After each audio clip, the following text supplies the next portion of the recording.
비상식적인 서로가 충돌하는 이런 상황인데, 그래서 이런 문제를 해결하려면 사회 전반적으로 일하는 시간을 줄여서 지금 일을 너무 많이 해서 사실 그 과로에 시달리고 그런 것 때문에 실제로 과로사까지도 당하는 대한민국 노동자들의 현실, 이런 문제를 해결해야 된다. 그리고 실제로 개인의 생활이라고 하는 게 없잖아요. 가족과 저녁을 즐기고 친구를 만나고 이런 개인의 생활이라고 하는 것들이 제대로 보장되지 않은 이 상황, 그래서 전반적으로 일하는 시간을 확 낮추는 것이 필요하다는 것. 그래서 그게 하나가 필요하고, 또 한 가지는 일하는 시간을 낮추는 것을 통해서 지금 우리 사회에 있는 그나마 좋은 일자리들, 임금이나 고용이 안정되는 이런 일자리들을 나누는 것, 그렇게 해야만 청년 일자리 문제를 해결할 수 있다. 그래서 OECD 나라들 중에 대한민국이 최장시간의 노동 시간을 자랑하고 있는데, 평균 정도로만 낮춰도 한 100만 개, 160만 개 이런 일자리를 만들 수 있다는 게 통계적으로 나오잖아요. 그래서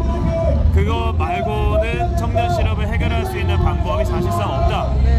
이런 것이 좀 분명하게 드러나야 되지 않을까 생각하고 있습니다. 말씀대로라면 일석이조라고 생각을 하는 게, 결국 일자리의 질도 높이고 그러면서 인간다운 생활, 그러니까 삶의 질 전체를 전반적으로, 노동의 문제뿐만 아니라 결국 살아가는 삶의 문제까지도 해결할 수 있는 방법이 맞습니다.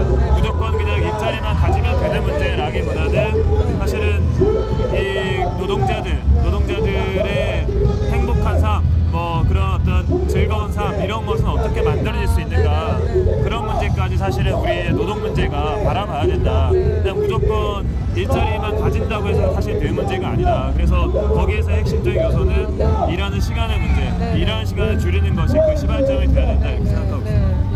저는 한 가지 이제 청년이라는 관점에서 특별히 짚는다면, 정부에서 계속 이제 청년 미스매치 이야기를 하잖아요. 그러니까 일자리가 있는데 청년들이 안 가고, 그래서 오히려 중소기업은 지금 구직난에 허덕인다라고 얘기를 하는데, 이게 되게 좀 중요한 지점이라고 생각을 하는 게, 이게 마치 청년들의 잘못인 것처럼 몰아가는데, 어떻게 보면 그거는 청년의 문제가 아니라 정말 그 누구도 일하기 힘든 그러한 노동 조건을 바꿔야지만 되는 문제잖아요.